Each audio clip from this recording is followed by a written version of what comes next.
coulisses des négociations entre le gouvernement et ses partenaires sociaux, c'était ce matin en présence du ministre de la fonction publique et les représentants de toutes les centrales syndicales. Rencontre ce matin entre le ministre de la Justice et le ministre de la Jeunesse et des Sports et une délégation de la Confédération africaine de lutte associée. Les préparatifs des prochains championnats d'Afrique de lutte étaient au menu de la rencontre.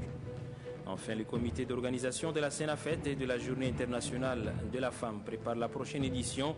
Une cérémonie officielle de lancement des activités a eu lieu ce matin au CEFOD.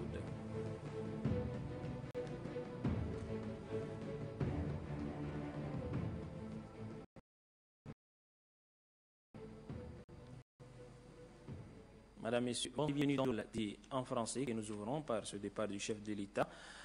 Sur invitation de son Excellence Alassane Dramane Ouattara, le président de la République de Côte d'Ivoire et président en exercice de la Communauté économique des États de l'Afrique de l'Ouest CEDEAO, le président de la République Idriss Déby Itno, président en exercice de la Communauté économique des États de l'Afrique centrale CEAC, a quitté N'Djamena cet après-midi à destination d'Abidjan. Le chef de l'État participera demain, samedi 19 janvier 2013, à un sommet extraordinaire de la CEDEAO consacré exclusivement à la situation au Mali. Notons que le Tchad, conformément à la résolution 2085 du 20 décembre 2012 du Conseil de sécurité des Nations Unies, autorisant le déploiement de la mission internationale de soutien au Mali et en réponse aux demandes expresses de l'Union africaine, du président de la République du Mali et celui de la République française, a décidé d'envoyer le 16 janvier dernier 2000 soldats pour appuyer les forces internationales présentes sur le sol malien. Justement, par rapport à l'envoi des troupes tchadiennes approuvées par les élus du peuple, notre reporter Ganda Tawamia a tendu son micro aux citoyens. La population approuve donc et apporte son soutien au chef de l'État et aux forces de défense et de sécurité. Suivez-les plutôt. Je pense que c'est une très bonne chose parce que le Tchad est entouré par une ceinture de feu. Et là, il a pleinement toutes les expériences pour pouvoir éviter quand même ce genre de drame-là et puis arriver comme un pays frère africain. J'approuve pleinement, oui. Je trouve que c'est une bonne chose que le Tchad aille en renfort pour barrer la route aux terroristes qui menacent d'une manière générale la sous-région. Le Tchad étant un pays habitué à la guerre du désert, je crois que sa présence là-bas va arranger beaucoup de choses. C'est une bonne chose, j'approuve. Je crois que l'envoi des forces tchadiennes au Mali est justifié par le fait que même le Tchad a été victime à travers les actes de terrorisme. Tout récemment au Niger, nous avions perdu quelqu'un suite à cet acte de terrorisme. Bon, nous agissons dans le cadre de l'UA, l'Union africaine, dont le Tchad ne peut pas se départir, surtout que c'est les États africains entiers qui se sont mobilisés pour contrecarrer le terrorisme. Donc le Tchad ne peut pas se retirer de la danse. Je trouve que l'envoi de ces est justifié. Nous voulons que le Mali retrouve son intégrité et la paix chez lui. Ce sont des terroristes, ce sont des bandits. Il ne faut pas mélanger la religion, ce sont des bandits, ce ne sont pas quelque chose de religieux. Ça, ce sont des bandits. L'islam est une religion de tolérance. On ne tue pas des gens, mais ils viennent ici égorger les gens comme des moutons.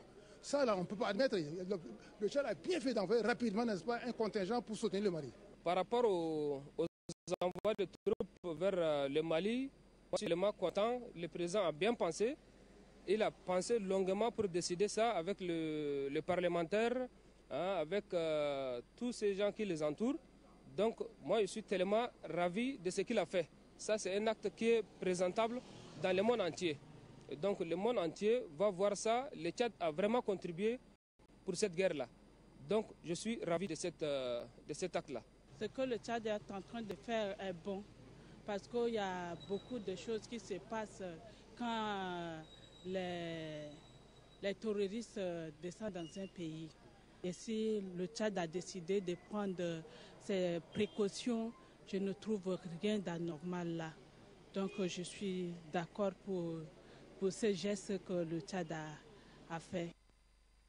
Et puis toujours par rapport à l'envoi des troupes tchadiennes au Mali, le MSAR, par la voix de son président Ibrahim Ahmad Khoulamalla, Le parti de l'Étoile Asri, par la voix de son président, Maître Nadji Madou, le réseau des jeunes pour un dialogue social, par la voix de son coordonnateur Adam Nouki Sharfaddin, soutiennent le président de la République et le gouvernement pour leur sage et courageuse décision d'envoyer nos vaillants soldats au Mali. Le Premier ministre Emmanuel Nadingar a reçu tour à tour en audience cet après-midi M. Eric Schmid, président directeur général de la société Google, le géant de l'informatique, et une délégation des experts de l'Organisation mondiale de la santé, OMS, conduite par Dr Guego Mbirio, ancien conseiller spécial du directeur général de l'OMS. La première audience a porté sur les opportunités d'affaires au Tchad et la seconde est relative à la situation des enfants malades de Gouro transférés à l'hôpital général de référence national et à l'hôpital de la mère et de l'enfant. Ramadei Hassan nous fait le point. Cette audience intervient une semaine après la tenue de l'atelier gouvernemental sur l'investissement au Tchad organisé par l'Agence nationale des investissements et des exportations, ANI, sous les auspices de la primature le 12 janvier dernier à Dougia. L'objectif de cette rencontre de Dougia est d'attirer les investisseurs étrangers au Tchad. C'est dans cette optique que le Premier ministre Emmanuel Nadingar s'est entretenu avec Eric Schmid, le président directeur général de la société Google, le géant américain de l'informatique. Le chef du gouvernement a fait remarquer au patron de Google que le Tchad offre de réelles opportunités d'affaires, notamment dans les domaines des nouvelles technologies de l'information et de la communication. Le président directeur général de Google a indiqué au sortir de l'audience que le Tchad regorge d'immenses potentialités pour le business avant d'exprimer la disponibilité de ses moteurs de recherche à donner des licences d'exploitation afin de rendre Internet accessible aux citoyens tchadiens à travers la fibre optique. À titre de rappel, Google est un moteur de recherche créé en 1998 aux États-Unis d'Amérique. Juste après cette audience, le Premier ministre Emmanuel Nadingar s'est entretenu avec le docteur Diogo Birio, ancien conseiller spécial du directeur général de l'OMS. Le chef de la délégation des experts de l'OMS est venu rendre compte au chef du gouvernement des conclusions de leurs travaux suite à la campagne de vaccination contre la méningite A administrée aux enfants de Gouro.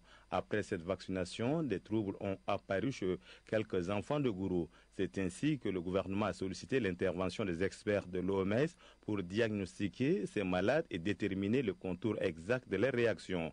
Selon le docteur Diogo Birio, les vaccins n'est pas à l'origine des troubles chez les enfants. À ce stade, il est clair que le vaccin n'est pas en cause. Tout semble montrer que le vaccin, qui a été déjà utilisé très largement sur l'ensemble des sujets, ne produit pas de complications vaccinales. Nous avons retester le vaccin à la fois au niveau du producteur, à la fois au niveau des échantillons qui étaient ici. Un certain nombre d'analyses sont encore en cours et vont donner des résultats dans quelques semaines.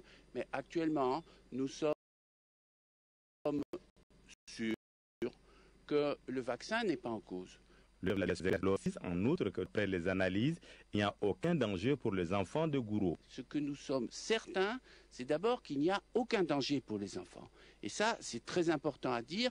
Tous les examens cliniques que nous avons faits sont entièrement normaux, en dehors de cette agitation qui est réelle et qui traduit l'angoisse des enfants. Le docteur Diogo Birio rassure les parents de malades que les pronostics sont bons. Dans son rôle d'œuvrer pour une paix durable au Tchad, le Comité national de dialogue social a lancé officiellement ce matin la reprise des négociations entre le gouvernement et ses partenaires sociaux. L'objectif recherché par cette organisation nationale de concertation est le dénouement heureux avant le 31 mars prochain. Toutes les centrales syndicales ont pris part à cette rencontre. Adoum Abdelkader. Une nouvelle année, un nouveau départ pour une paix sociale durable. Et pour ce nouveau départ, le Comité national du dialogue social a souhaité avoir tous les acteurs sociaux autour d'une table. Les représentants des centrales syndicales, du patronat et ceux de la société civile ont été conviés à cette rencontre. Le gouvernement y est représenté par le ministre de la fonction publique, Mahamad Abali Salah. S'inspirant des tractations antérieures, le président du Comité national du dialogue social invite les différentes parties à avoir une même lecture de la situation. Les discussions doivent être franches, sincères, directes, sans arrière-pensée et dépouillées de toute autre considération partisane ou idéologique, et devrait avoir pour seul objectif la conclusion du pacte social. Les Tchadiens aspirent à la paix, au développement économique et social, a signifié le chef du département de la fonction publique à l'assistance.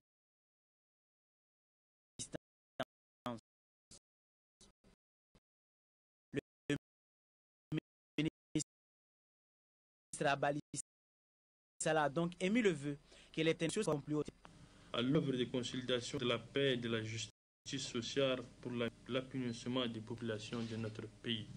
Vous n'êtes pas sans ignorer que pour le bien-être de cette population et surtout celui des travailleurs en particulier, le chef de l'État n'a ménagé aucun effort pour répondre à leurs attentes.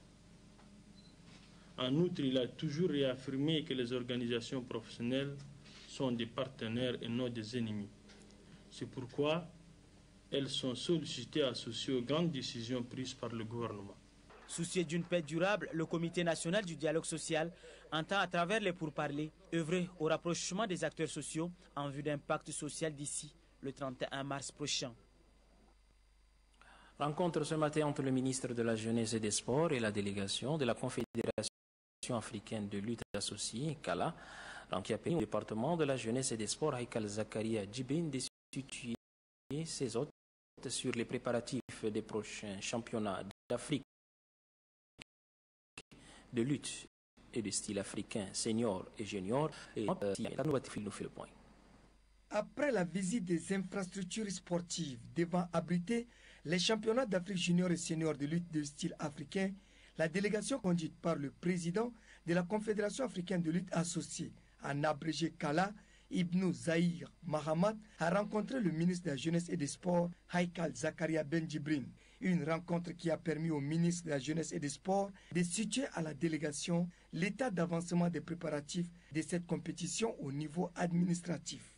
Selon le chef de la délégation de la Confédération africaine de lutte associée, le ministre leur a rassuré que les différentes commissions sont à pied d'œuvre pour que N'Djamena abrite la fête de la lutte africaine en mai prochain comme prévu. Tout est sur la bonne route. La troisième visite, moi je fais ici, mon ami est délégué de la CALA et de la FILA qui est Didier Sauvert, il a fait 5 visites ici et jusqu'à présent tout marche bien et on est dans le temps normal. Et je crois que c'est une bataille qu'on va gagner, Inch'Allah. Le président de la Confédération africaine de lutte associée entend rencontrer les responsables de toutes les commissions du comité préparatoire de la compétition avant son départ. En ce début de la prise des cours, 2 structures sanitaires de la capitale ont retenu l'attention du ministère de la Santé publique. Il s'agit de l'Institut Toumaï et de l'ENAS qui ont reçu ce matin la visite du secrétaire d'État à la Santé publique. Visite qui a permis aux responsables du dit département de s'enquérir des conditions dans lesquelles les futurs agents de santé étudient. Estelle Abdelkader. 2 institutions sanitaires, à savoir l'École nationale des agents sanitaires et sociaux ENAS et l'Institut des sciences de la santé et de l'assainissement Toumaï Issad, qui ont reçu la visite du secrétaire d'État. L'objectif visé, c'est de s'assurer des conditions d'étude des futurs agents de santé et de vérifier le respect du cahier des charges dans ces établissements. La qualité de l'enseignement est très bonne. Je suis très content de voir, comment on appelle, salle d'informatique pour les élèves de ces établissements. L'informatique, c'est un plus pour nous, parce que c'est grâce à l'informatique qu'on peut manier plusieurs choses. J'ai vu, ils ont des programmes de santé dans la salle d'informatique. Donc pour vous dire que la seule chose que moi je n'ai pas bien appréciée et j'ai donné des conseils pour qu'ils changent, c'est le labo. Le labo n'est pas à la hauteur. On a besoin des élèves, des étudiants de qualité. À l'ENAS, ce sont les étudiants en première année de la filière accoucheuse qui ont accueilli le secrétaire d'État. Youssouf Ahmad a encouragé ses futurs agents de la santé. Selon lui, le métier qu'ils entendent embrasser est un métier noble. À l'ISAD, le secrétaire d'État a félicité les initiateurs de cette institution de formation qui vient en appui aux efforts du gouvernement. Toutefois, le secrétaire d'État a déploré le manque des équipements adéquats pour les travaux pratiques. Youssouf Ahmad convie les étudiants à prioriser les recherches personnelles. Restons toujours dans ce volet santé où une formation sur le nouveau logiciel de gestion des ressources appelé IRIS se tient depuis ce matin, organisée à l'intention des officiers de saisie et les contrôleurs des outils de collecte des données du ministère de la Santé publique. Cette formation vise à renforcer les capacités du personnel pour des impacts positifs dans la gestion des ressources humaines. Noubadoumbaï Taloumadi. Une ressource humaine de qualité pour une santé de qualité. C'est le souci qui a guidé la tenue de cette formation des agents cadres des directions de ressources humaines du ministère de la Santé publique. À travers cette formation du personnel des directions de ressources humaines, le ministère met les bouchées doubles afin de doter les cadres des techniques nécessaires pour l'utilisation du nouveau logiciel. Cette formation, fruit d'une coopération agissante entre le ministère et l'Agence française de développement, vise l'amélioration du système de développement des outils de base de la gestion des effectifs. Le projet IRIS, mis en place depuis juin 2012, permettra au ministère de disposer des données fiables pour prendre des décisions en matière de formation initiale et en cours de carrière, de recrutement, de mobilité et de la gestion des carrières. IRIS Manage servira aussi de levier pour renforcer les capacités de la direction des ressources humaines et du niveau central et périphérique en matière de gestion des effectifs. Du côté de l'administration des ressources humaines du ministère de la Santé publique, la mise en place des outils performants de gestion du personnel est l'une des stratégies que le département compte utiliser pour atteindre la modernisation de la gestion de son personnel. Un séminaire de formation des paramédicaux s'est tenu hier à l'université Roi Faisal, ici à N'Djamena. Organisé grâce à l'appui des fonds arabes d'assistance aux pays africains, cet atelier apporté autant pour moi sur la prise en charge des IST VIH. Contre les IST VIH-Sida, le gouvernement et ses partenaires mettent davantage les bouchées doubles. Face à ces pathologies qui constituent un véritable problème de santé, le ministère de la Santé publique et l'université Roi Faisal, à travers le Fonds arabe d'assistance technique aux pays africains, FATPA, ont organisé ce séminaire de formation pour renforcer les capacités des paramédicaux pour une meilleure prise en charge des IST VIH-Sida. Le recteur de l'université Roi Faisal, Abderrahman Oumar Almihi, se félicite de cette collaboration agissante. Quant au directeur général du FATPA, Abdelaziz Mahamoud Bouhatma, il a réitéré le soutien de son institution au gouvernement dans la lutte contre les IST VIH-Sida. Le ministre de la Santé publique salue les relations de coopération entre le Tchad et le FATPA. Le choix de l'université Roi Faisal pour abriter cet atelier de formation des paramédicaux sur la prise en charge des infections sexuellement transmissibles et du VIH-Sida montre à n'en pas douter une fois de plus l'excellence des relations de coopération qui ont toujours existé entre le Tchad et le Fonds arabe d'assistance technique aux pays africains.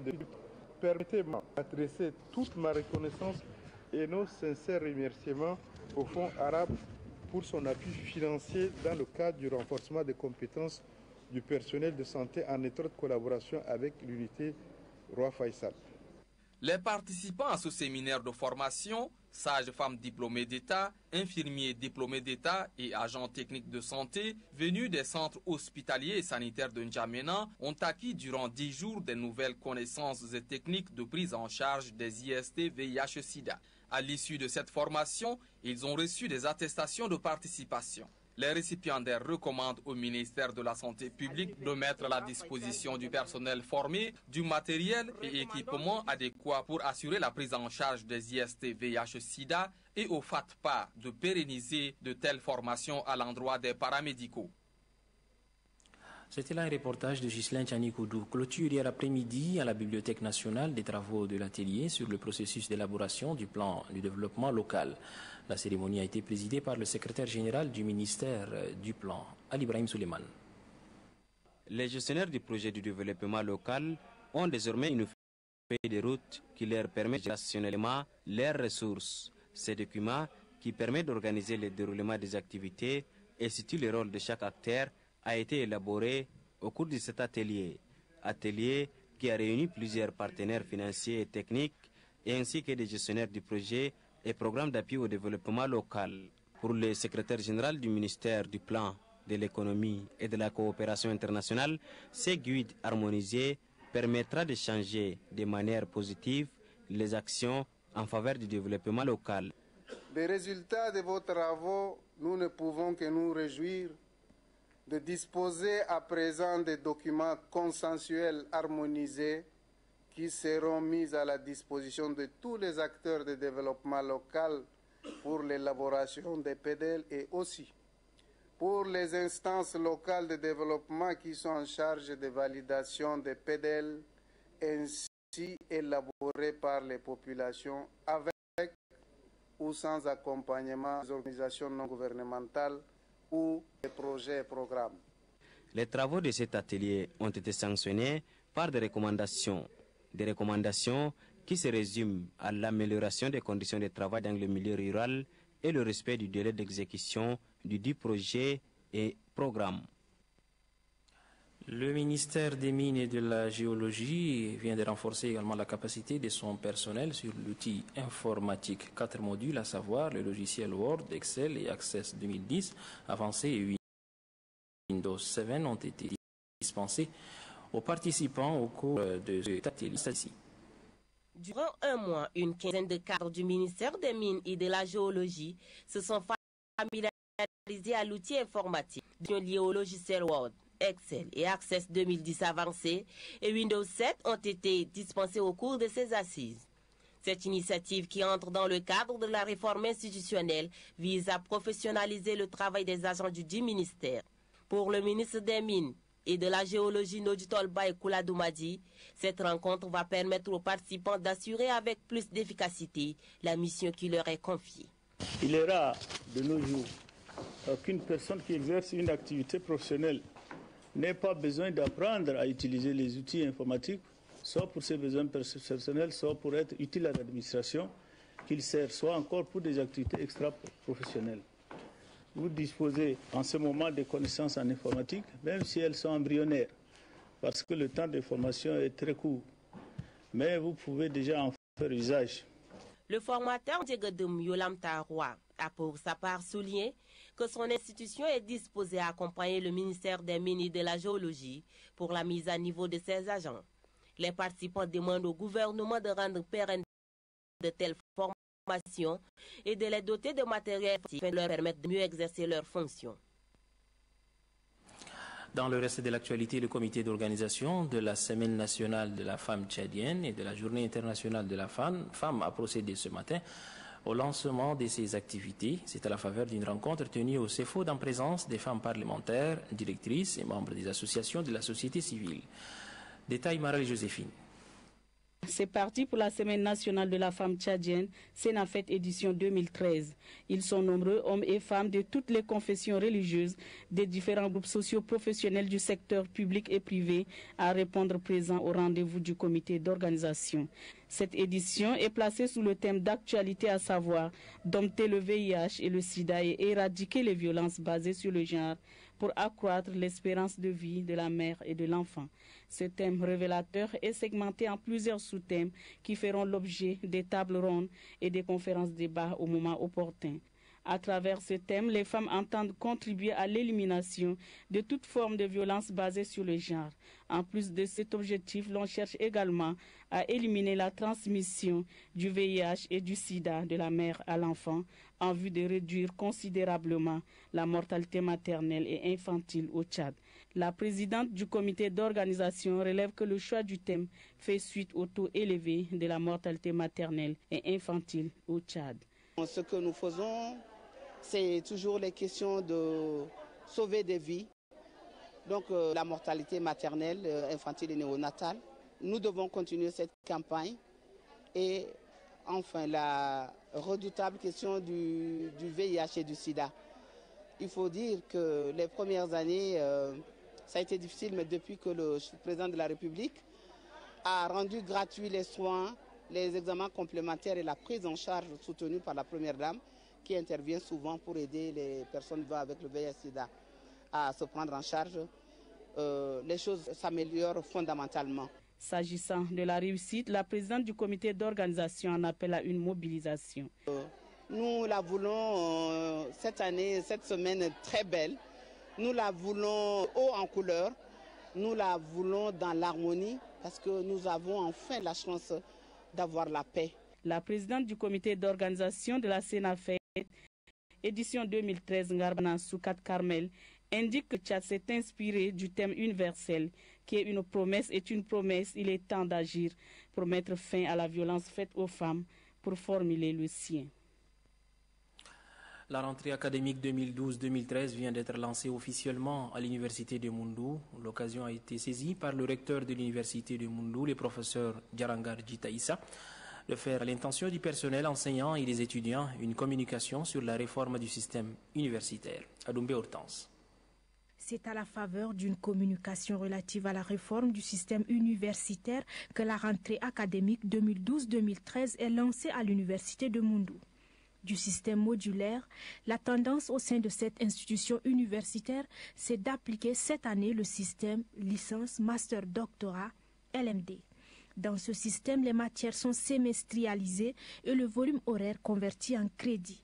Mais au préalable, le recteur de l'université de Moundou, le professeur Djarangar Djita Issa, tient à faire comprendre au personnel enseignant ainsi qu'aux étudiants les enjeux et les défis de ce système.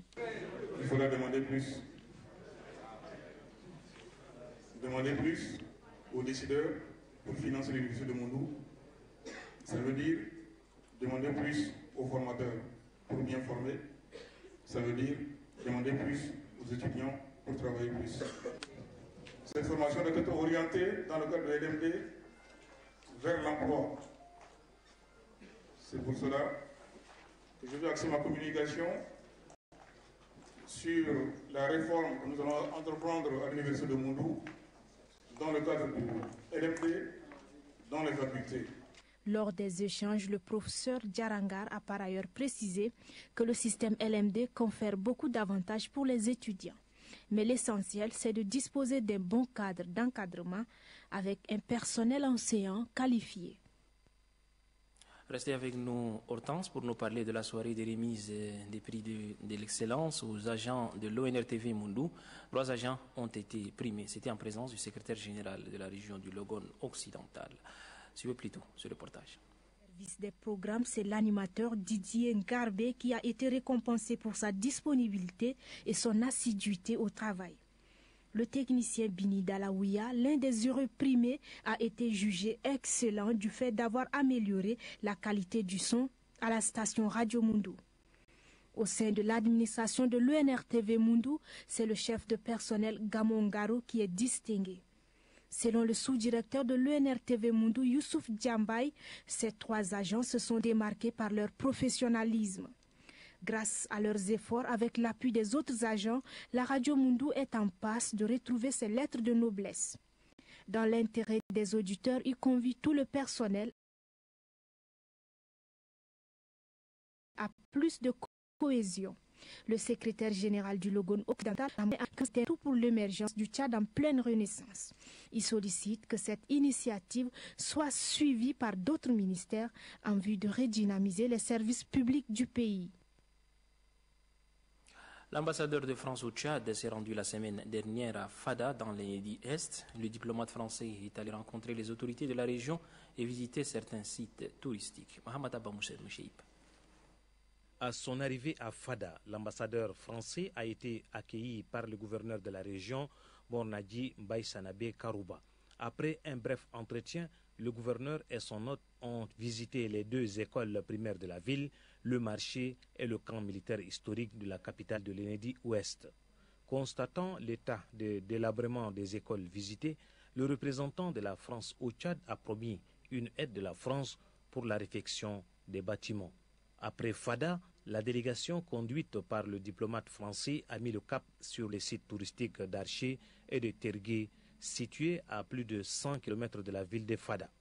L'ambassadeur et la délégation qui l'accompagnent ont inspecté les différents sites touristiques. J'ai à cœur de découvrir quelles sont les perspectives économiques, quelle est la réalité économique. Alors, on m'a d'abord dit, le principal besoin, c'est l'éducation. Alors, la France qui est très attachée à l'éducation, à satisfaire la demande d'éducation, On est évidemment très sensible à ça. D'ailleurs, l'armée française a participé déjà à la restauration, à l'entretien de plusieurs salles de classe et on est très heureux de ça. J'ai pu voir plusieurs salles de classe avec des maîtres très motivés et on voit qu'incontestablement il y a une demande, il y a un souhait, il y a une préoccupation très forte. Cette visite a permis à l'ambassadeur de France au Tchad, Michel Révérend de Menton, de s'imprégner des réalités de cette zone touristique par excellence du Tchad. La mairie de Doba vient de réceptionner 10 forages d'eau d'un montant global de 105 millions de francs CFA. C'est une réalisation de la mairie de la ville de Doba. Grand Gacha Mirima nous en dit un peu plus. En réponse aux doléances des populations des quartiers périphériques de la mairie de Doba, lors de la visite de ces quartiers par la nouvelle équipe, le maire de la ville de Doba a réceptionné le lundi dernier 10 forages d'eau construits dans 10 quartiers de la ville.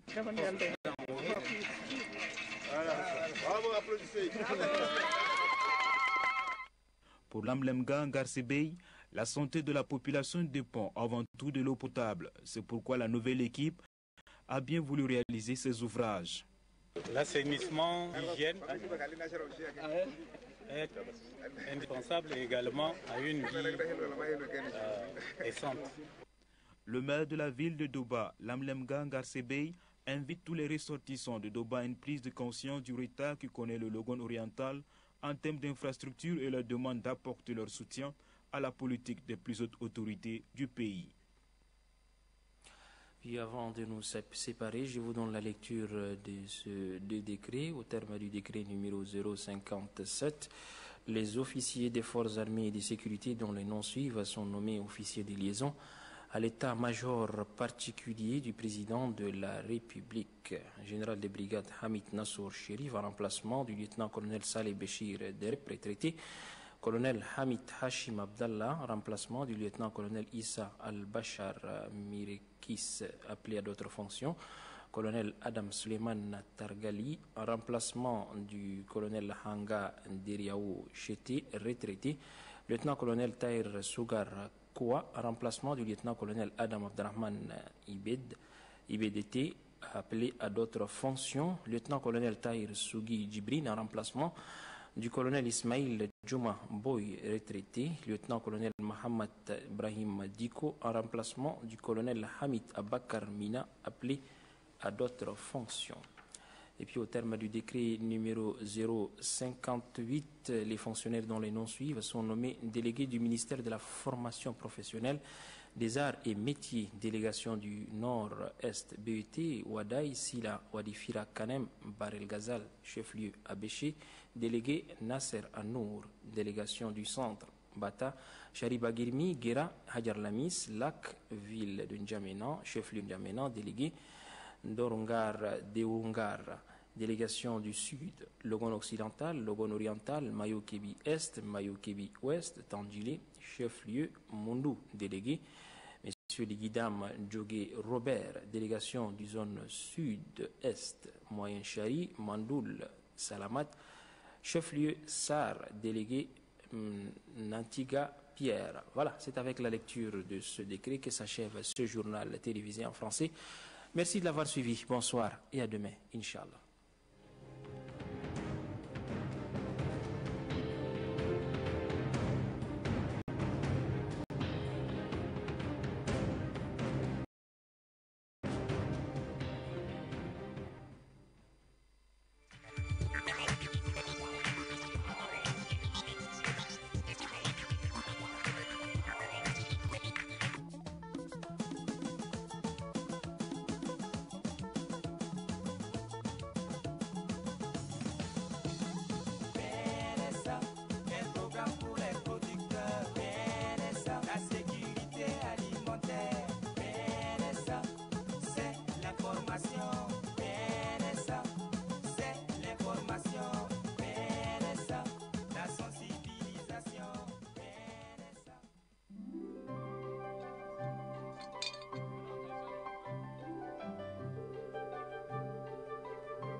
petit.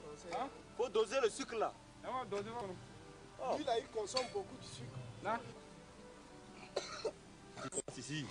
Tonton Djankoudi. Ajoute, hey. Encore. C'est bon. Tonton Djankoudi. Bon. Oui. Bien préparé, hein. Petit. Hein? Le sucre là, c'est pour ta mère? Non, non. Il faut ajouter le sucre là-haut. C'est pas bon de mettre du sucre trop dans le thé comme ça. Qu'est-ce que vous connaissez? Ça rend malade. Comme ça, hein? Ça va aller. Ça donne diabète. Akari diabète. Ça donne diabète. Diabète? Non. Oh. Ici, il n'y a pas de diabète, il y a golo. Toi, tu es fou. Ce sucre là, jamais donné maladie à quelqu'un. Au contraire, c'est l'énergie. Comme vous avez pu le constater, les Tchadiens en général aiment le sucré.